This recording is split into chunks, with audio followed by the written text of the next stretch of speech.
be talking about an exhibition in San Francisco, the Manet and Morisot exhibition at the Legion of Honor Museum. Let me pull up my slides for that. And I'm joined by Dragana, Monson, Hi, and, everybody.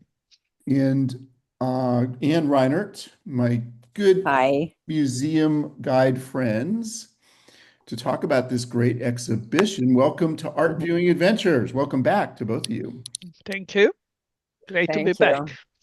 you. And we're going to talk about these two 19th century artists and how they related to one another. So first of all, Edward Manet. What should we know about Edward Manet? Let me start with you, Anne. Um, well, was it Picasso who said he's the father of us I all? believe so. Yes. um, he was this incredibly influential painter, particularly on the Impressionists, which we will talk about, but Morisot is considered. Um, but he never joined them. He was, however, completely revolutionary, and it's considered like he opened the door for them by how he changed art from a religious connotation or a beautiful outdoor scene to just life. He painted life. He was fortunate to have born into a very wealthy family, so he was just able to paint, and that's what he did. Anything to add to Dragana. that, Dragana? Yes. I think Anne said the most important things. All what I will say is that even though he did not join Impressionist and never participated in any of their exhibits, I mean, his influence on them was definitely there.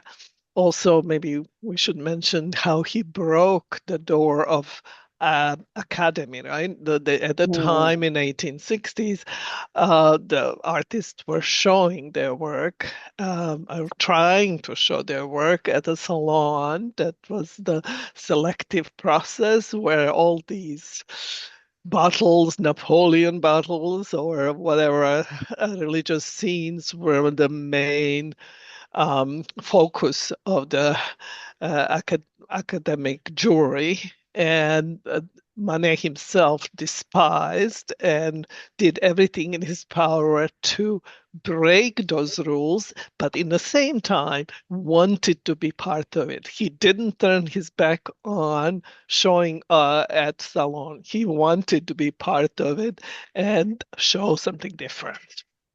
So guy who really forged new paths. For Uh, sure. and then we are going to talk about Berthe Morisot, who's a little bit younger than Manet. But what should we know about her? Maybe Well, start with you, Dragana. well, she is coming from some similar social milieu as Manet. Actually, their families were friendly and they um, kind of circulated in the same level of society, well off. Her father, I believe, was a minister in the government, and but what's important for her is that she grew up in a family that supported her talent in art talent, and not only hers but her sisters. So all three sisters were from early age, I believe I read somewhere 16, taught painting and drawing, and their parents allowed them to study with Camille Corot, Barbizon School of landscape painting, which was not that common for women at the time. So she had education in art from early on, and of course that allowed her to then break the rules herself and go further. So maybe, uh, and you want to Yes. add something? No, I think that's excellent. And it's, as you said, her parents allowing her to do it and then really supporting her to do it. Because it's very Exactly. common, apparently, for young women to take some drawing and painting classes in her social class. But with their evident love and talent for it, they really allowed her to study with mostly with men. Their mother would go to the Louvre with and sit with them as they made copies. So it was really quite an investment and quite extraordinary. As a for the matter of fact, time. actually, Berthe and her sister met Manet, Édouard Manet, at the Louvre Right. when they were accompanied by their mother, whatever they were copying, and they met Manet, who was with Fantin Latour, I think, who introduced them to each other in 1868. So, they meet in the Louvre and they were not taking selfies. They were there for other reasons.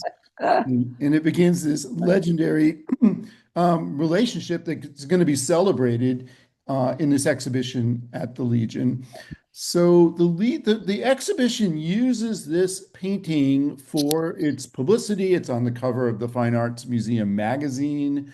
So let me start with you, Dragana. Like, why is this painting such an important one to start with? I just want to mention. Oh, go yes, ahead. I did good. too. I just wanted to mention, Ronnie, what you just said about not taking selfies. They were looking at art.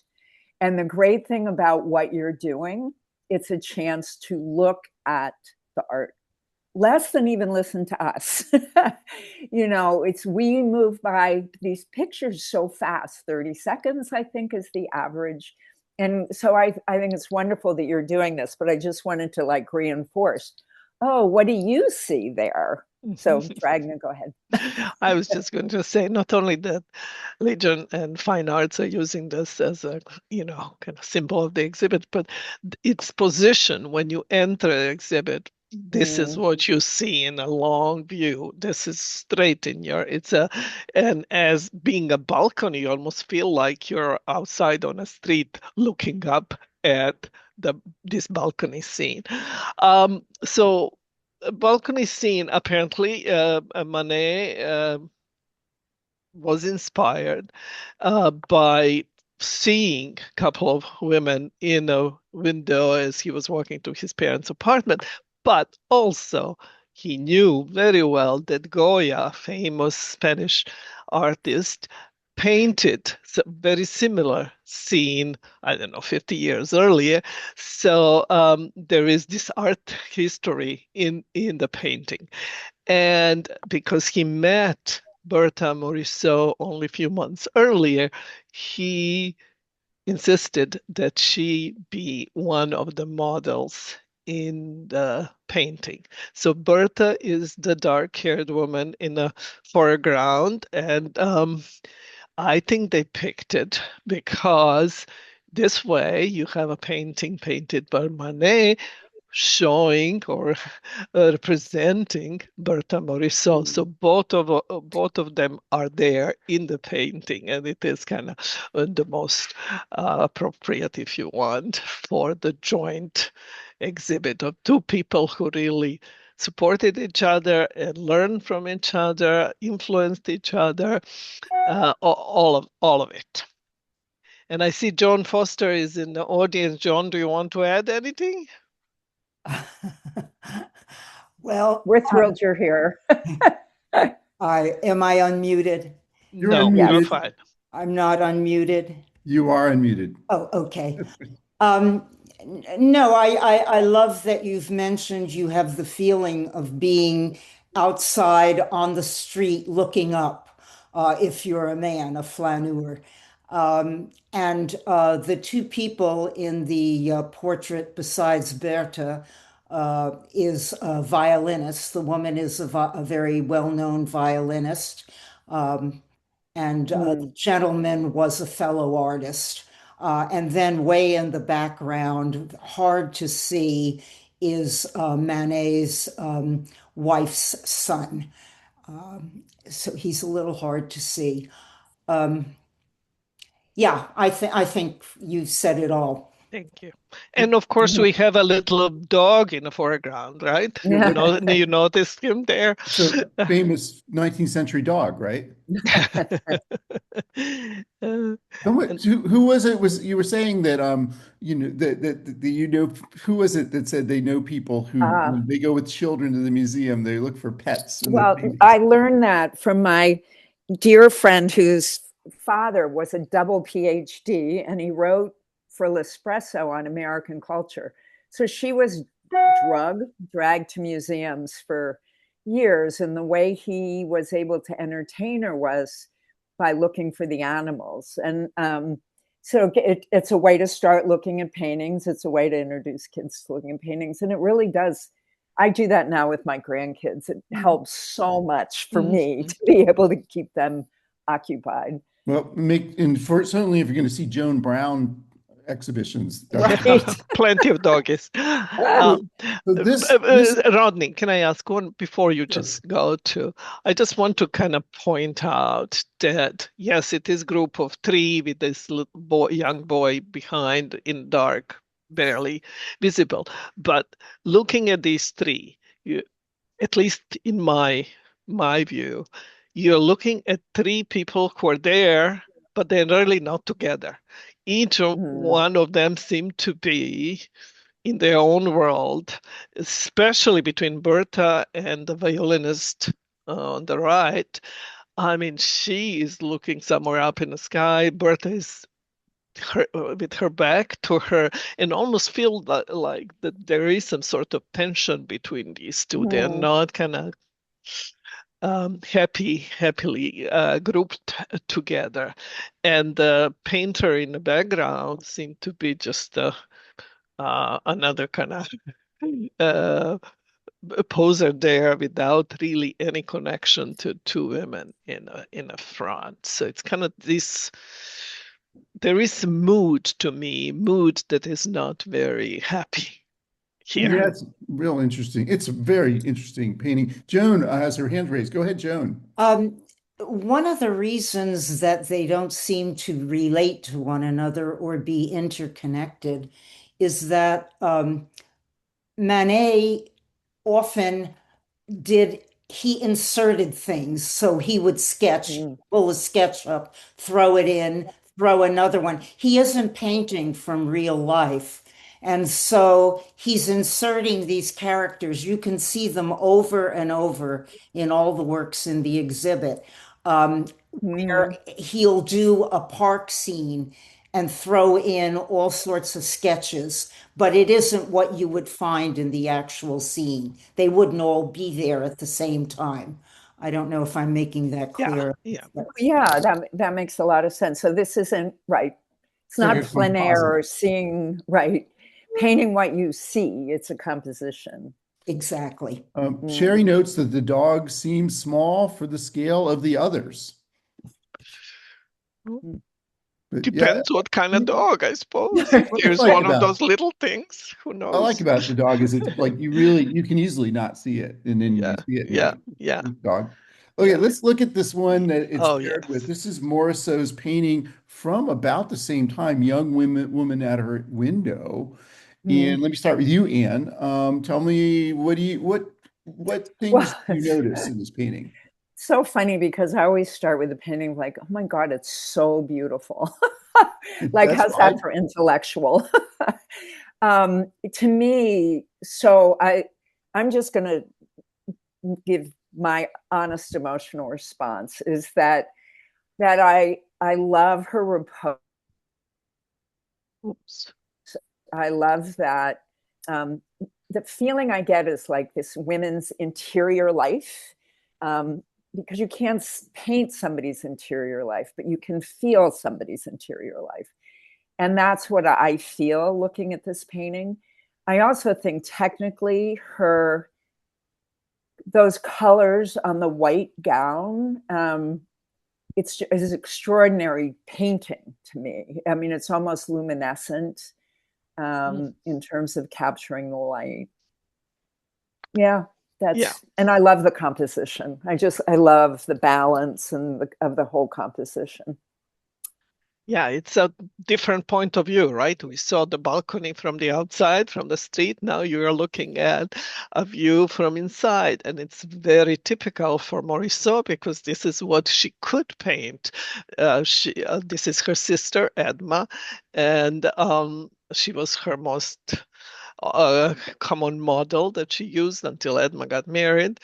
And this is what women painters at the time were able to do if they were to obey all the laws of appropriateness. And so what did women of that class do? They would read, they would knit, they would do whatever, and sit with their fan, like, and observe what's happening outside. And that's what Morisot is showing here.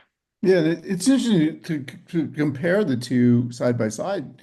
One thing that was pointed out to me is that you've got the green that kind of dominates the Manet painting, and we see a similar green out the Yeah. window. Across the street, yeah.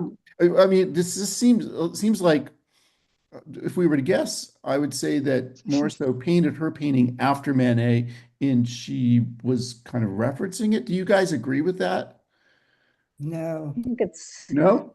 No. I don't know. Tell us Okay, more, thanks. Joan. Oh dear, did I shout that out? no good. That's fun you're here. I Yeah. was just trying to write a note. No. Morisot, I believe, did her work first. Okay. Piece first. But one of the things that is interesting to point out is the influence of Japanese prints. And so in every work we're going to see in some way, you're going to see flowers. In the first one, the flowers on the deck.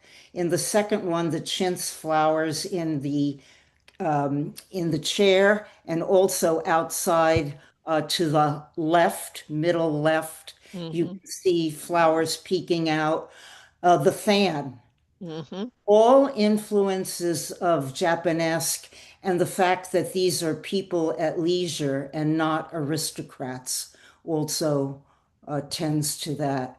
And the fact that in the first one, the Manet, you can't penetrate into the back very well. So there's usually a backdrop of a solid color, just something that is also of interest. Oh, thanks for that, Joan. Comment from Gail. She says her feet up, outlining her legs, seems like a casual pose and a bit risque.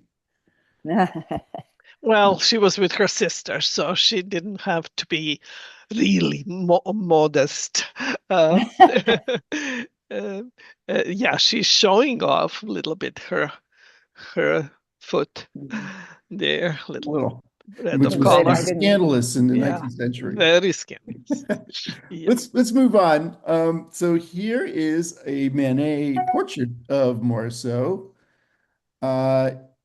with a bouquet of flowers, it says, although you can barely see them. Yeah, right here in the front. And then this one gets paired with, well, this is another portrait he did of Morisot. Yeah. Which he did later. This one's from, well, that's a little 1872. And then here is a self-portrait that Morisot did, which it's just, I find it really extraordinary. Let me start with you, Dragana. Well, we just showed a bunch of images. Which one do you want to maybe spend a little time talking about? Well, we can kind of start with the first one just because, by this time, so it's a few years into their friendship, they're really good friends. And they spend quite a bit of time together when Manet is painting Morisot, when she's posing for him. But apparently, I read this somewhere, that this painting he did very quickly in only 2 sittings, which for him was extremely, extremely fast. But when you look at it, I think he, in all 3 that we saw, Bertha, you see her eyes. That seems to, at least to me, what brings me into the painting are her eyes and her very sensuous mouth. And in this particular one, she's dressed for the outdoors with this interesting hat on her head and a hair that is a bit every which way. So she seemed to be, it's very, to me, very sensuous portrait. There is even little seduction going on here. At least that's how I see it. And then when you switch to her own portrait of herself, if you wouldn't mind going there, we do get that same person, but a very different take, right?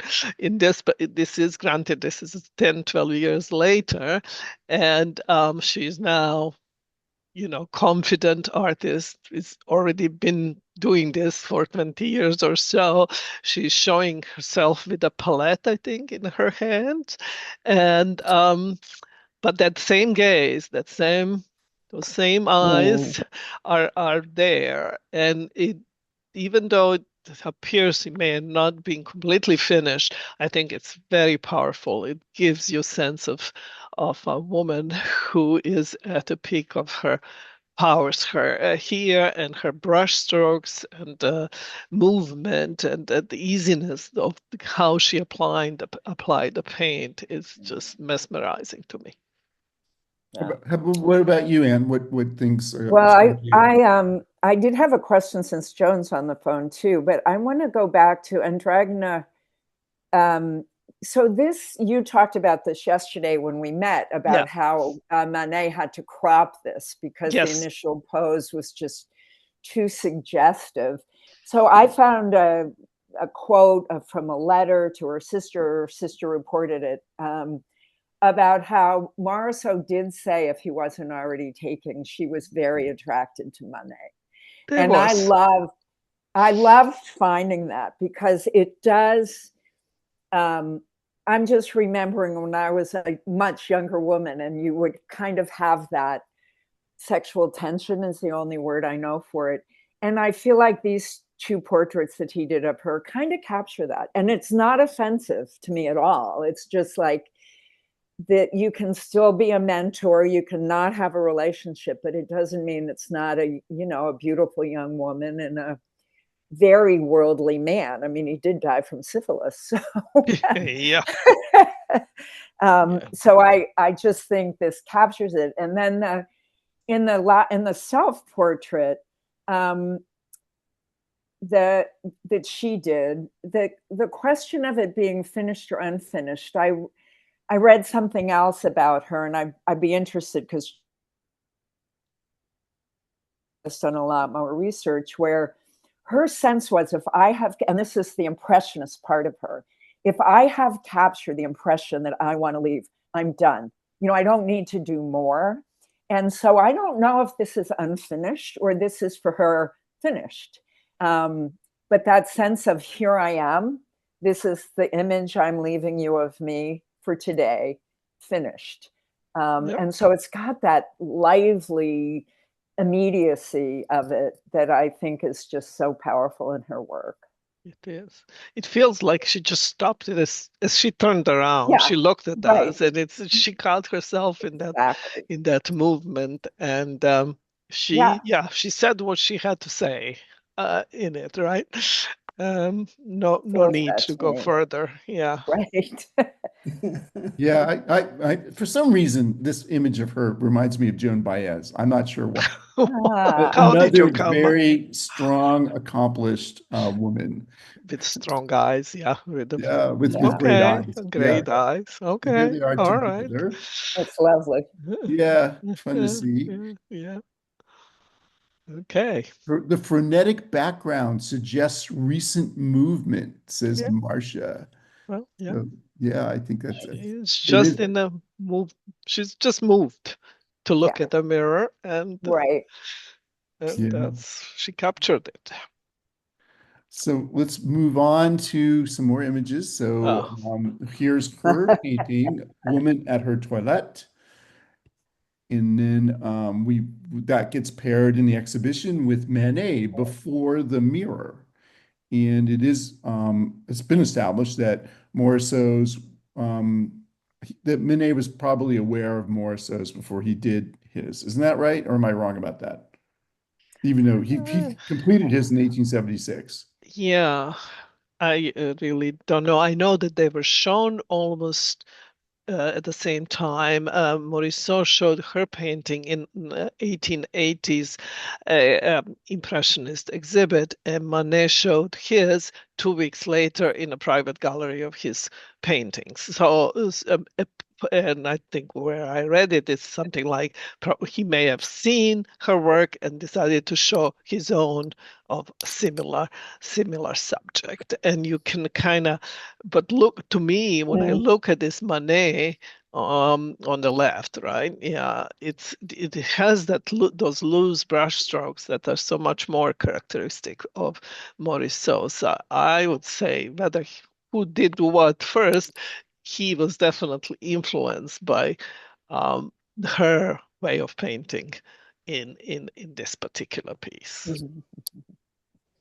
Yeah, I think Marcia's, I think, referring to this as saying whipped cream versus butter, the I qualities of love the paint needs. Isn't that great? It is, it's and perfect.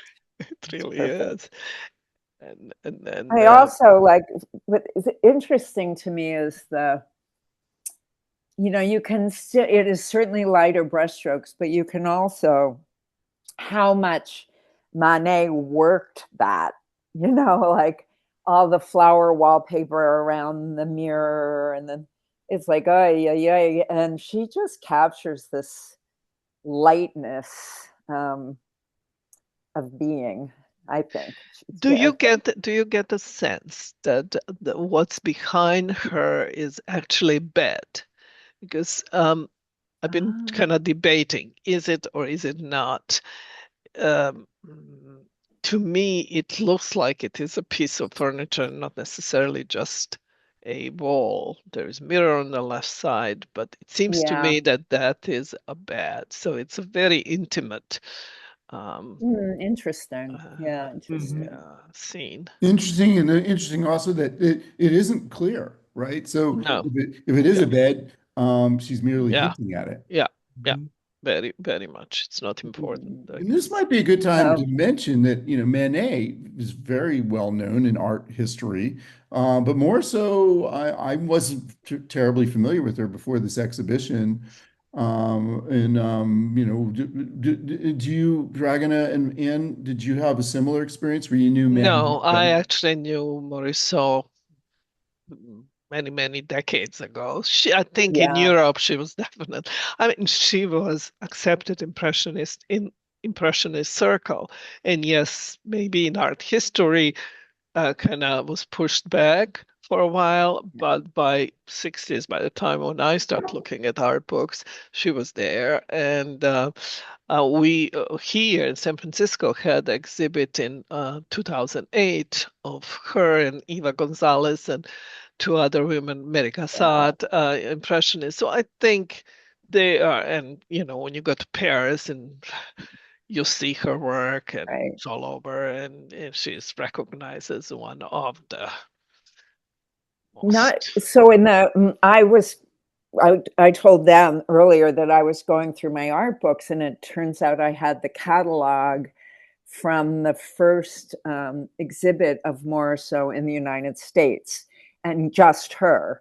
And it's the National Gallery of Art, and along with Mount Holyoke, in 1987. And what really piqued the interest of the organizers was the Impressionist exhibit that was here in the 1970s to mark the anniversary of the first Impressionist show.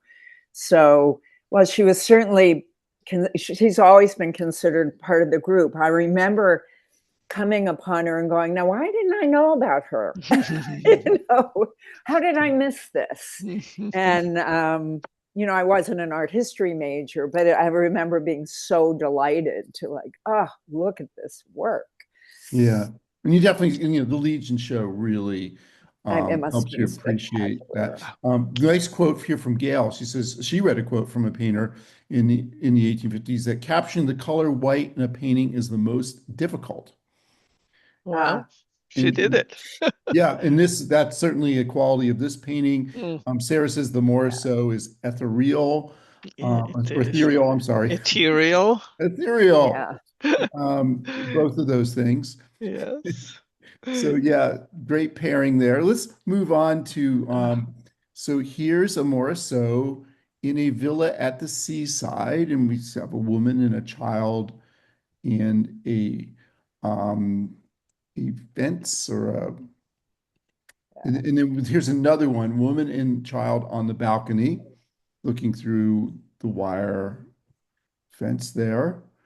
And then that is contrasted with this Manet, the railway. Yeah, the previous one that you just had, yeah, that one is I believe the first where Morisot painted this two subjects, a woman and a child from seen from the back, looking through the railing, right? And at the city in this case, right? Whole Paris is at her feet. And then Manet took the subject in his 73, what it was, the next painting, Rodney, that one, 73 Railway, where so you have pretty much the same subject, same theme, but in this case, rather than seeing the whole city, you're looking at the train station and train coming or steam from the train, and idea about the changes that are happening in the society. And I read somewhere that brown door behind the woman's head is actually entrance to Monet's new studio. I don't know where I read it, but I read it somewhere. So that's it. That's He was it. right by the train station. Yeah. Right. That's the Yeah. entrance. Yeah. Yeah. And So, by the way, this Manet's sitter here, the woman he painted, is his usual model, Victorine, who used to be his model for Olympia for his most famous paintings, most scandalous painting. So it's the same woman that he painted 10 years earlier, 1863, I think. And She had been a prostitute, is that correct? she Or is was she just professional model, whether professional what model? else, yeah. And then people say that Olympia is representing a prostitute doesn't mean the person who posed was. Right. No, So I've just read a novel, and the main character was a professional model that was groomed by her mother, because that was actually one of the few professions that women could do. If you needed to work, you could be a quote unquote professional model, and hopefully actually then be sort of a kept woman, because there was just so few opportunities for women. So here she looks very proper. Certainly Quite buttoned proper. up. Yeah, Right. buttoned up with a book. Yeah. And a dog. And the dog. But Joan, I think Joan's on the phone, and Dragana, you mentioned it as well, that the intentionality of the background in terms of change, showing the change in the society, changing right? society. So what do you have to say about that? That's just interesting to me. Are you addressing me? Yeah, Joan, yeah, because I overheard you at the museum, but I didn't hear the whole thing. Paris is just changing overnight. So you have industry coming in, the railroad, you have department stores opening, you have the start of dealerships, which will loosen the grip of the salon. It's a changing time. It's kind of like today's AI. And so when I look, and this is my personal, when I look at the smoke, it's hazy. There's going to be good, there's going to be bad, you don't know. What I love in this painting is the railing. It's very formidable from top to bottom. You're always aware that you're being kept out. And to me, it indicates that what's also coming in is more class distinctions. Workers out in the railroad yard and the aristocracy or upper class signified by the little girl and her nanny. So a lot to think about in work. Yeah. Yeah, so I like that, Joan, like talking about how the railing is handled in this painting versus the Morisot, where it's a little less pronounced. Yeah, it's not as open. And where on the left, Morisot has them looking out, and you can see the city and beyond. There's a feeling that I can breathe. Right. You don't get that in the second one. That railing runs from the very top of the picture almost to the bottom. Yeah, Right. it's very confining. For sure. And I think you point out like that there often when we compare Manet and Morso, we get a different perspective, like we did with the balcony scene. You know, one Absolutely. looking out, one looking in, and here we are looking at the woman and the child, and we see more of the woman in the Manet. Yeah. Mm-hmm. Mm-hmm. Mm-hmm. All right, let's move on to our next image. So this is a very famous It Manet, is. right? Yeah, Boating I think it's in actually in America. Yeah, and it's then that is paired with this Right. is something more so did after that. And I think the museum is making us think maybe there's a connection. Maybe they influence each other. But let's start with you, Anne. What are your thoughts looking at these two paintings?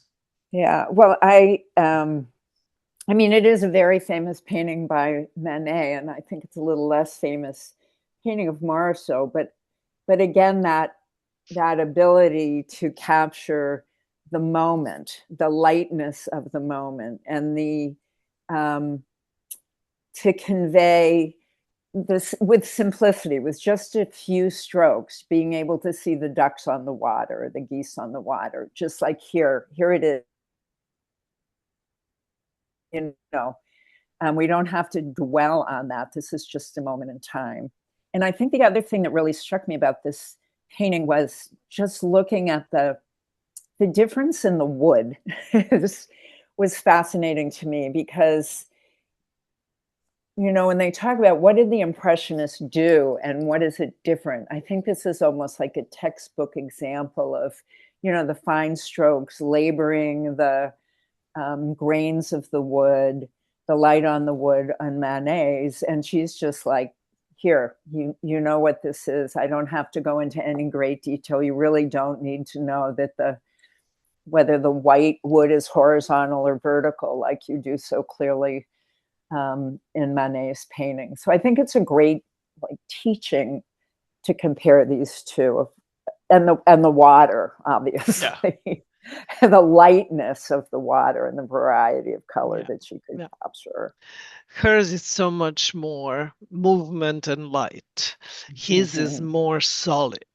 In particular, the male figure on his in his painting is very solid. Apparently, this is his brother-in-law, and when you compare the male figure to the female figure in the foreground, there is, to me, two very different ways of painting. It seems to me that he really labored over the male figure, and it's solid. It's kind of every brush stroke is just so, while woman is much done much freer, and I think that's where influence of Morisot, even though this painting was painted earlier than hers, but in general, that exchange that existed between two of them is actually, you can see it in that woman figure in the foreground. Yeah. Roger points out one is open water and the other is in a more comfy park. Yeah. Gail asks, what is on the seat to the man's left in the Manet painting? I don't know, what are those? There's like possibly like fish? I don't know. Why would you do that? You wouldn't want your fish right there on the... It's not fish, but I don't know what it is. Is it her purse? Is it some... Yeah. It's funny to me that I like your point, Dragana, about the looser strokes, but it doesn't feel authentic to me. It feels like practice. You know, when you compare, to me, when you compare the difference between her bluish, purplish dress and these, especially the woman on the left in her skirt, just the freedom of that. And then this still looks pretty intentional, deliberate. It's lovely, but yeah. And I wonder if there's a lot of Impressionist influence on Manet in the way he does this dress. Yeah, I think that was my point. I believe that that's he really deliberately now worked much freer, much looser, with longer brush strokes in that depiction of the woman on the left. Then man is much more solid and kind of tight, if you want. So one interesting thing about this exhibition is that, it's contrasting a male and a female painter, but also people of slightly different generations.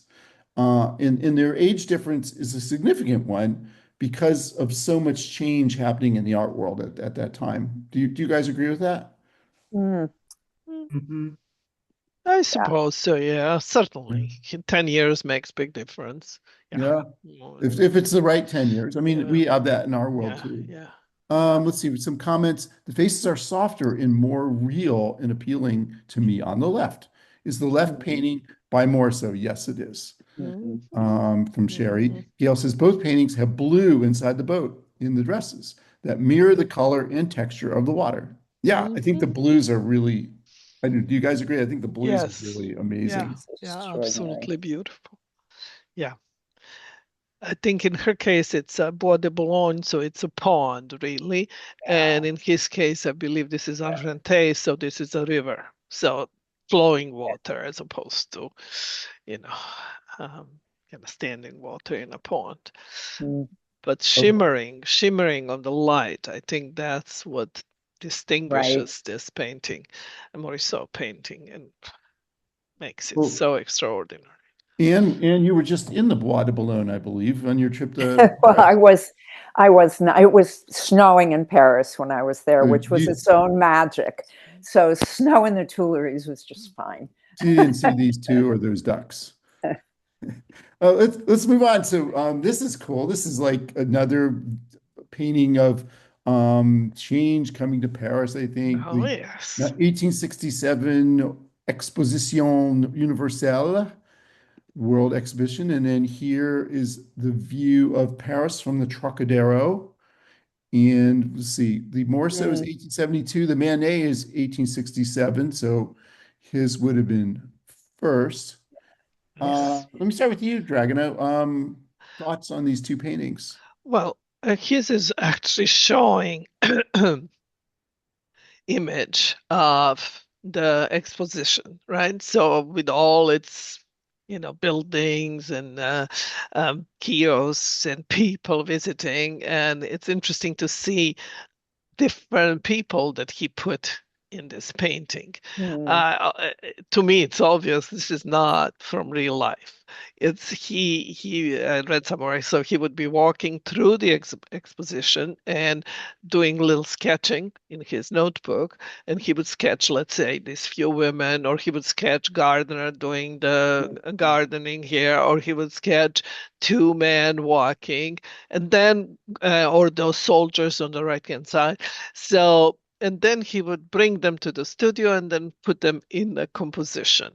Looking at the composition, for example, this little boy in the foreground with the big dog, it seems to me somehow, I mean, he's way too little if he's really in the foreground, especially in compare with this gardener who is more or less in the same plane. So to me, there's some issues here in terms of how did he organize this.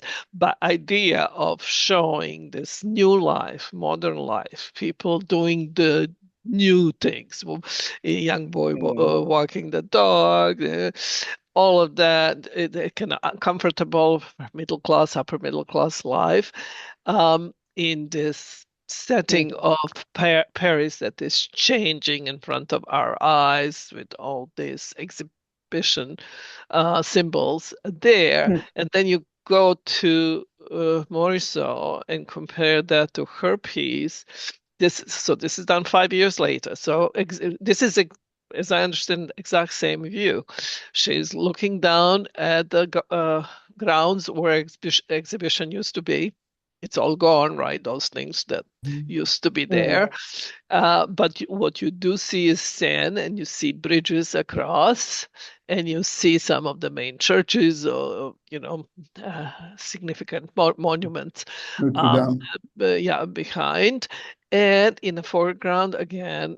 But in this case, to me, this feels more real in a way. Two women with a child, again, kind of observing this view from the vista point. Mm. It seems more lived, somehow more real, and again, looser. Her style is already evident here, and in 72, she's doing it very light and loose. But do you still think it's a studio painting? You know, I believe yeah. that It's just, she finished it in a studio, that she yeah, did some certain things outside because she was plein air painter, yeah, but it possibly finished inside. Nikki says it reminds her of Dolores Park in The Mission. I love that Mm. comment. Yeah, sure. Gail says City. Manet's painting is like a conceptual sketch collage, gathering the Hmm. parts and then creating a painting Nice. by putting the parts Perfect. together. Exactly. That's lovely. That's very And good. still and there's still in the other one, women are not part of that scene yet, right? They're still, Well, there are well, some. there are Yeah, two women. Yeah, there are some. There are some. yeah, There are And then upper class Marcia women. says, yeah, there are. Marcia says, consistently, Manet painted objects and humans as various elements of his art, almost collage-like. It appears he was testing his abilities. I feel that Morisot approached the canvas entirely differently, with less obsession for the accuracy and much more emotion, empathy, personification. Hmm. Great I'll comments. go for it. Lovely. Yeah, And I Yeah. like that is that. the joy of this exhibition, is to allow us to kind of, delve into these two artists at the same time. And we've had some other really great exhibitions that pair artists. We had, Matisse Picasso and But Matisse yeah, Diebenkorn, and trying to think.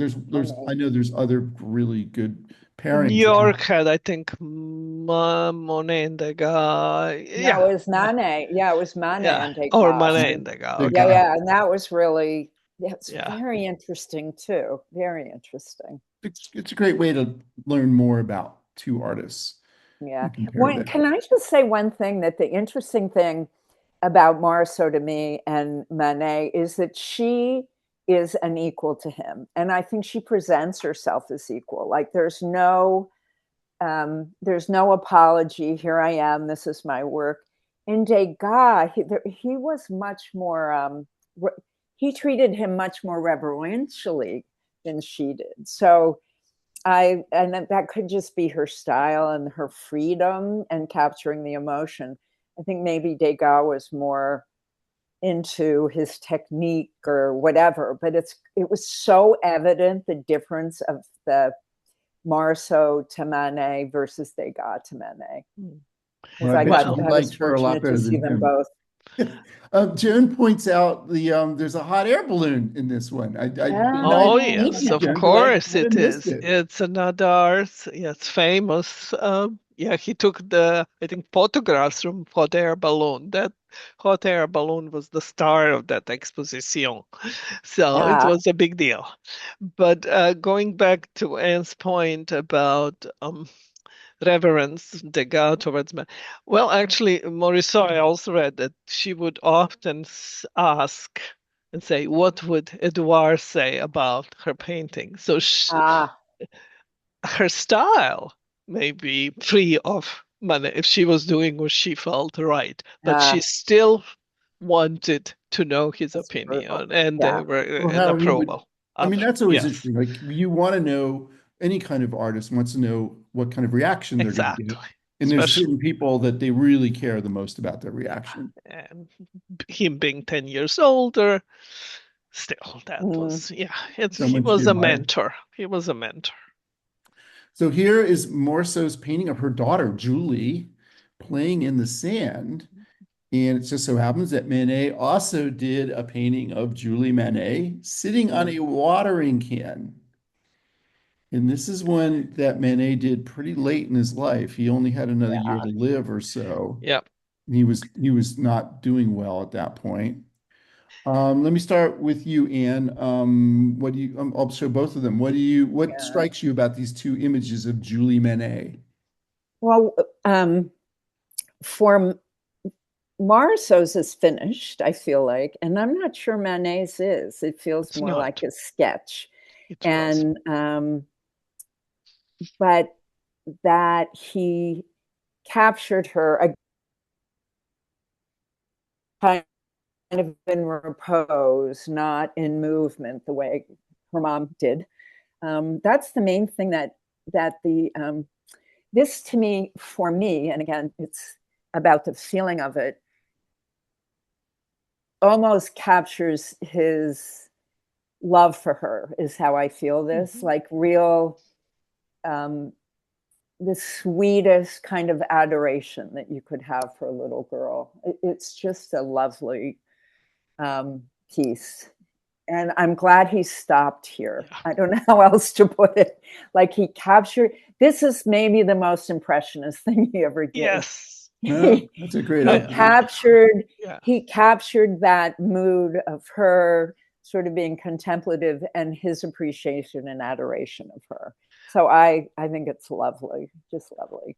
I agree, and I would say her mood, actually, she's probably impatient. She's a child who doesn't want to be sitting on this water can, and he's imploring her to sit for Uncle Stay still. Edouard, so that stay still, just so that I can do.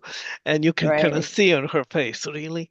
But it's a lovely, yeah, a lovely sketch of her, and apparently Berthe Morisot very much loved it, and very much appreciate having it.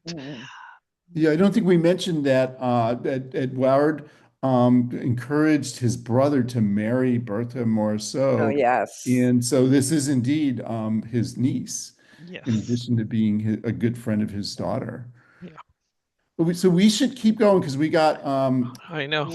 we got a couple. We I may have even have one to more skip thing these to say two. about though, but it Yeah. also turns out that Julie, the daughter, had a huge influence on when they were getting rid of Manet's, when he died and they were selling his work, and he had this huge collection and a lot of more, so that Julie then and her husband bought a lot of it back so that they were able to sort of safekeep and collect her work as well as a lot of Manet's. But yeah, Someday we'll have to do a show about, the family, maintaining families the and legacy. legacy kind of.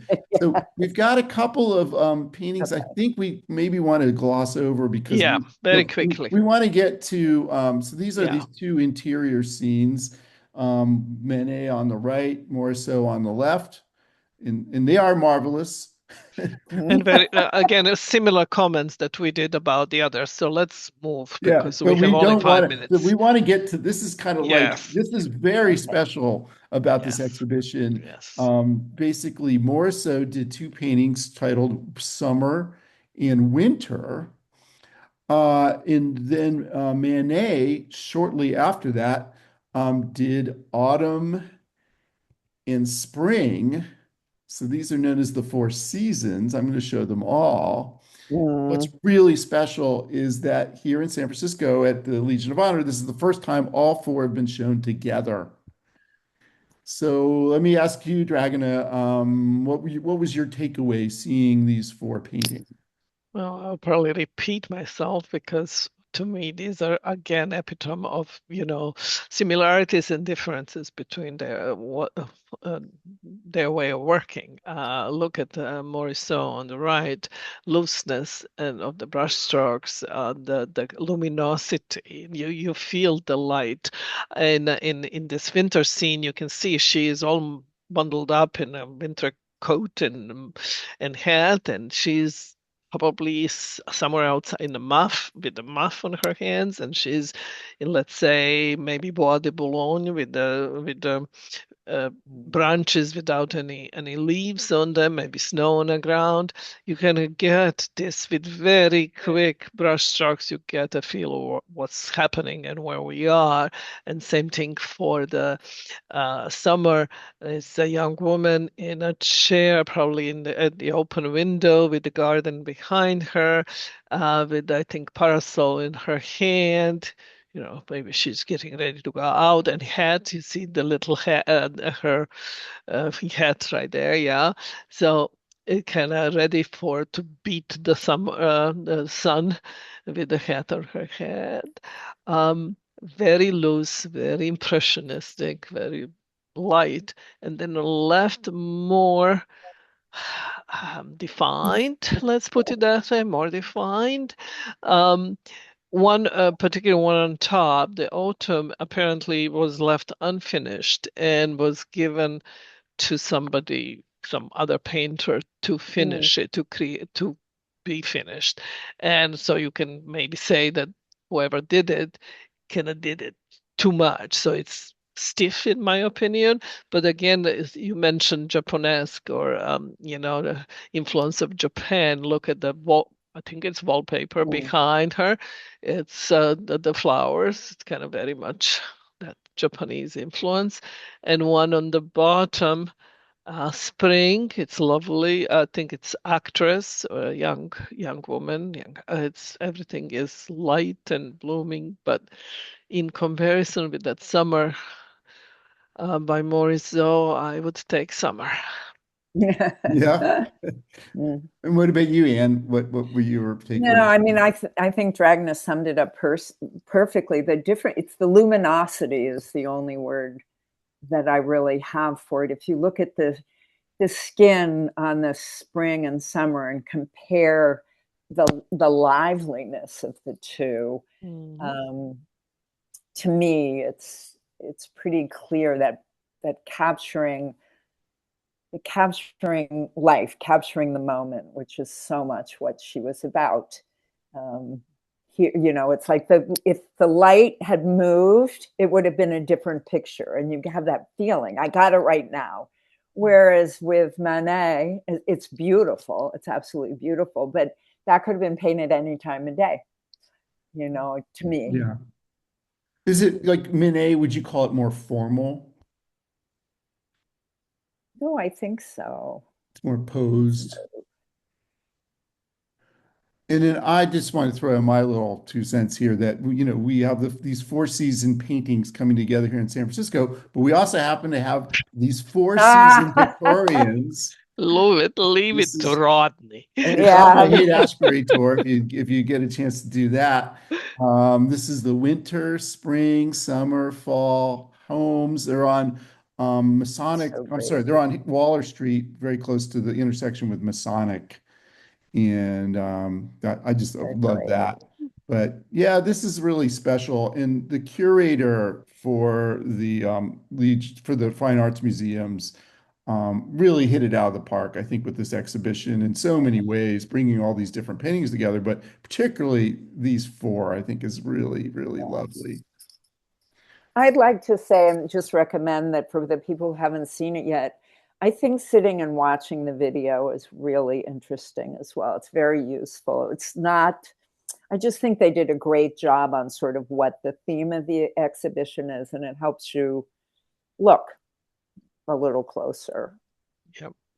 Great point. The docent tours are really well done. And I know Joan Foster is one of the docents at the Fine Art Museums. So, if you get a chance to go and do one of these tours, you'll really appreciate it, I think. And Joan, thank you so much for your input for this program. Thank you. Thank you. Oh, thank you. I love the program. I learn all the time. Well, we're gonna keep doing it. We've had a lot of fun doing these art doing adventures. Now we're in our 6th year. Wow. So Dragana, Anne, thank you so much for coming back to Art Doing Adventures. Yeah. Thank you. And we will see you. Yeah. Another program. And I'm going to turn it back to Nikki to close us out for the community living campaign. Nikki, what's coming up next? Hi, everybody. So nice to see such a nice big crowd today. So we're coming up on the 24th, the 23rd, I should say, the 23rd, the photography art of Lisa Levine. Do you want to tell us a little bit about that? Yes, she's another artist I ran into during Open Studios, and she's a lot of fun to talk to. I think does really interesting images that have a little bit of a political bent to them, but it doesn't hit you over the head. So I think if you come back in 2 weeks, you'll really enjoy that. So thanks for asking about that, Nikki. She'll be Sure. great. Yep. And we got James Brown tonight on Boomer Music, and that's at 6 p.m. So I'm sure Paco will be in attendance to that. That'll be fun. And then the 23rd, Richie's doing the Three Stooges, who were my childhood heroes, and that happens to be my birthday. So maybe we'll have birthday cake along with the Three Stooges. Yeah, so the Community Living Campaign does outreach, we do programming, we do advocacy for seniors and adults with disabilities in San Francisco. We got a full calendar every month, or this goes every 3 months of activities. You can check us out online. Come back and visit Rodney and myself and Jennifer. Yeah, we love putting on this program. So thank you, everybody. Thank Yeah, you. thanks. All Thanks right. again, Anna, Ann and Dragana, and see you guys soon. Okay, see you soon. Bye.